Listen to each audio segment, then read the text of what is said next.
Hello, everyone. Welcome back to the brand new series that we're going through. Myself and Dr. Jay Smith. I'm your host, Al Fadi, and we are examining the scientific miracles of the Quran and the claim that the Quran somehow is a book that reveals to us things that modern science have been proven. And the point is, if modern science can prove what the Quran says 14 centuries ago, then the Quran has to be from a divine source, and the Prophet of Islam has to be a true prophet. Today's scientific miracle claim has to do with the fact that the sun, when it goes down at the end of the day, basically, it rests on a pool of mud. And you've heard me correctly. It rests on a pool of mud.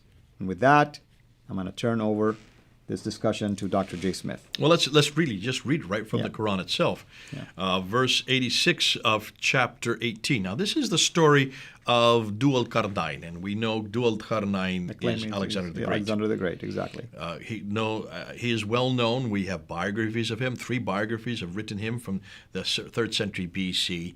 He was the great Greek warrior, and he supposedly, according to the story, he goes to a people who he goes and he helps. But in verse 86 of this story, it says this: until when he, that's Dhu al-Qarnayn, Alexander the Great, reached the setting place of the sun. So if the sun goes down, he found it setting in a spring of black, muddy water.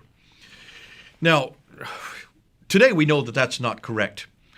And we'll be getting into another error later on in one of our episodes about the sun and the moon and how one follows the other. That's right.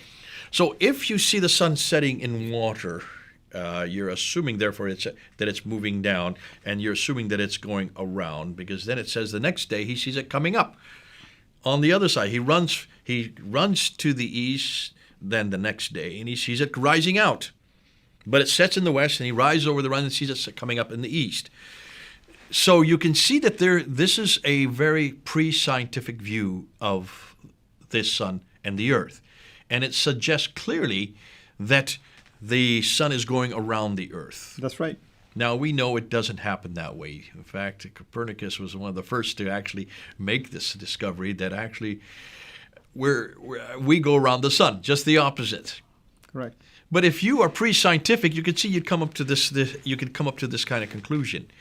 And that which almost all of mankind assumed, that we are the center of the universe, suggesting that everything goes around us, makes its way into the Quran.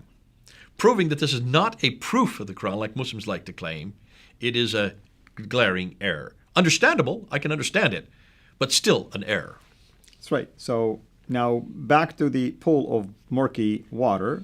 When you study the commentators, they clearly took this literally, and they would say that indeed Muhammad himself said in a number of traditions that that's what happened, that it sits to cool down basically overnight in a pool of mud, spring of muddy water, and that Dhul Qarnayn, because he supposedly expanded his territories all the way to the ends of the earth, technically speaking.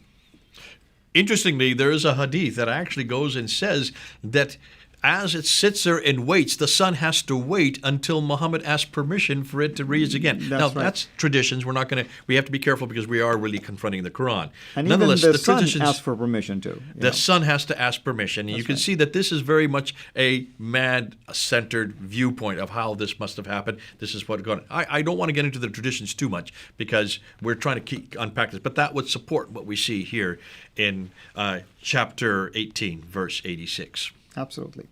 Well, brother, I don't know what else we can add to this. It's a very simple, straightforward one. And our Muslim friends, of course, can go and examine for themselves these sources.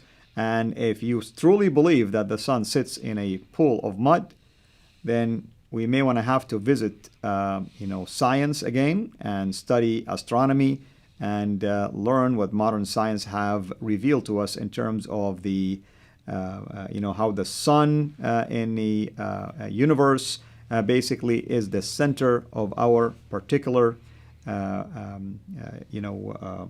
the universe we're living in and how the planets are the ones that are circulating around it, and the sun really is not sitting in any pool of mud whatsoever. Till we meet again, have a blessed day. Thanks for watching. Make sure to like and subscribe. Also, hit the bell so that you don't miss future videos. And please consider becoming a patron at patreon.com/CIRA International. And together we can introduce Muslims to the gospel of Jesus Christ. Thank you.